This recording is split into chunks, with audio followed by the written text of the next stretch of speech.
Assalamualaikum warahmatullahi wabarakatuh. Bismillahirrahmanirrahim. Alhamdulillahirabbil alamin wal aqibatu lil muttaqin wala udwana illa 'alal zalimin. Keluarga besar Yayasan Abu Hanif Kuala Simpang yang berbahagia, Perguruan Ibnu Hasan atau yang dikenal dengan Pesantren Ibnu Hasan yang bernaung di bawah Yayasan Abu Hanif mengasuh dua model pendidikan. Satu, pendidikan formal, yang kedua pendidikan non formal.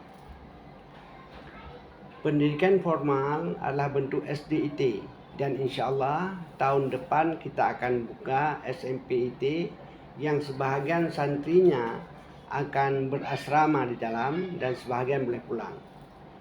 Sedangkan pendidikan non formal adalah dalam bentuk tahfidz dan tahsin Al-Quran dan pengajian-pengajian yang berpusat di Masjid Ummi Hamidah yang ada di kampus Perguruan Ibnu Hasan. Tujuan utama dari pendirian Yayasan Abu Hanif adalah untuk mencerdaskan anak didik, mencerdaskan majlis guru, baik cerdas intelektual mereka atau cerdas spiritual mereka, demikian juga cerdas emosional mereka. Ini tujuan pertama. Dan yang kedua, tujuannya melahirkan tiga la'allakum tattaqun, la'allakum tashkurun, la'allahum yarshudun. Dengan pendidikan yang ada di Abu Hanif, pendidikan di Ibnu Hasan dapat melahirkan orang yang pandai bersyukur, melahirkan orang yang bertakwa, dan melahirkan mereka yang cerdas. Apakah cerdasnya intelektual atau cerdas spiritual atau cerdas emosional. Ada 3 sukses yang menjadi target dari perguruan Ibnu Hasan.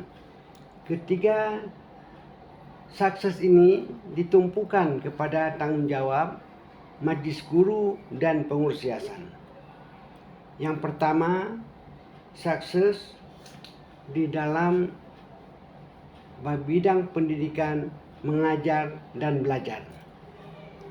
Apa maksud sukses dalam belajar? Murid sudah ada di lokal sebelum guru masuk, dan guru tidak boleh lambat datang di waktu yang telah ditetapkan. Yang kedua, sukses dalam pembinaan akidah, akhlak dan ibadah. Kita memiliki masjid, maka setiap waktu ibadah wajib itu semua santri yang tinggal dalam, orang-orang yang ikut program tahfidz, demikian juga majlis guru harus berjamaah di masjid itu. Mereka akan dibina akidahnya, dibina akhlaknya, dan dibina akidahnya. Yang ketiga, sukses dalam bidang kebersihan, keindahan, ketertiban, dan penghijauan. Tanah kita cukup luas, maka tidak ada larangan bagi yayasan misalnya untuk membangun pertanian di sekitarnya. Tentu hasilnya dapat diambil oleh mereka yang tinggal di asrama. Tentu karena tujuan pendidikan kita berbeda dengan lain, maka kurikulum yang disusun tentu juga berbeda dengan yang lain. Khususnya pada SDIT tentu berbeda dengan SD biasa. Dengan adanya IT, Islam terpadu, dan demikian mulai siap salat zuhur, dia sudah difokuskan kepada pelajaran-pelajaran agama. Pesan pendiri khususnya Dr. Refli Hasan. Yang pertama, semua keluarga Ibnu Hasan harus kuatkan jembatan hati, silaturahim dengan masyarakat sekitar, terutama di pesantren yang ada di sekitar kita. Yang kedua, fungsikan Masjid Ummi Hamidah yang ada di kampus supaya tetap makmur. Bukan saja masjid itu untuk keluarga perguruan Ibnu Hasan, tapi masjid juga dapat dimanfaatkan untuk masyarakat yang ada di sekitar. Dan yang ketiga, majlis guru Ibnu Hasan harus menjadi teladan, bukan saja teladan untuk anak didik, tapi teladan untuk masyarakat.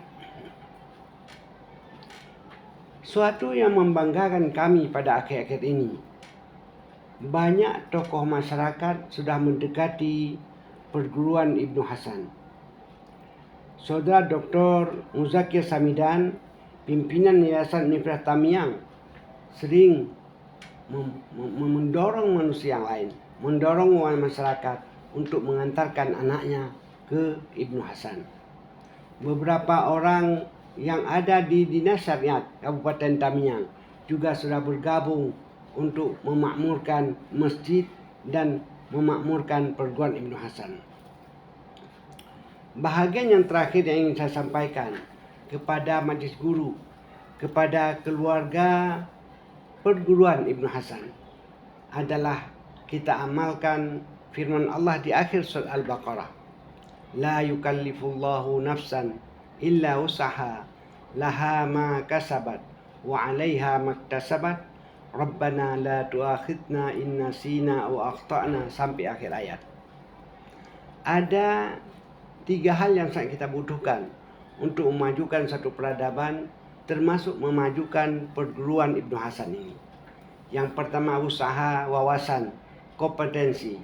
Oleh karena itulah yang dibutuhkan menjadi guru di Ibnu Hasan tidak sekedar dia sarjana pendidikan, tapi mereka yang memiliki kompetensi sebagai seorang guru.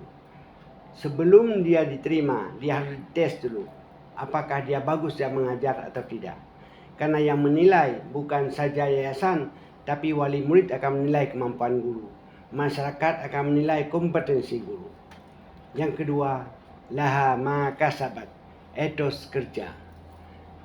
Tentu karena dia SD yang IT, Islam terpadu, tentu dalam hal ini etos kerja guru itu harus ditingkatkan. Kenapa? Siap zuhur anak-anak itu masih ada belajar. Boleh jadi nanti santri kita, murid kita harus membawa nasi ke situ karena dia bukan pulang seperti SD yang lain. Yang ketiga, Rabbana, doa dan keyakinan. Seluruh keluarga perguruan Ibnu Hasan harus memiliki keyakinan bahwa SD IT dan SMP yang IT yang akan kita buka akan maju suatu saat nanti. Dia harus banyak berdoa. Saya sangat yakin dengan doaul arba'in ka doail wali, 40 orang berdoa sama doanya, sama seperti doa seorang wali. Maka dari itu kita harus berdoa, Allahumma sahil umurana wa umura walidaina wa umura ma'hadna Ibnu Hasan madamatis samawati wal ard birahmatika ya arhamar rahimin. Kepada majlis guru dan pegawai Yayasan Abu Khalif tetap akan memperhatikan apa keluhan, memperhatikan apa keinginan dari majlis guru. Semua itu ada untuk tujuan makmurnya perguruan Ibnu Hasan untuk masa yang akan datang. Demikian, terima kasih. Assalamualaikum warahmatullahi wabarakatuh.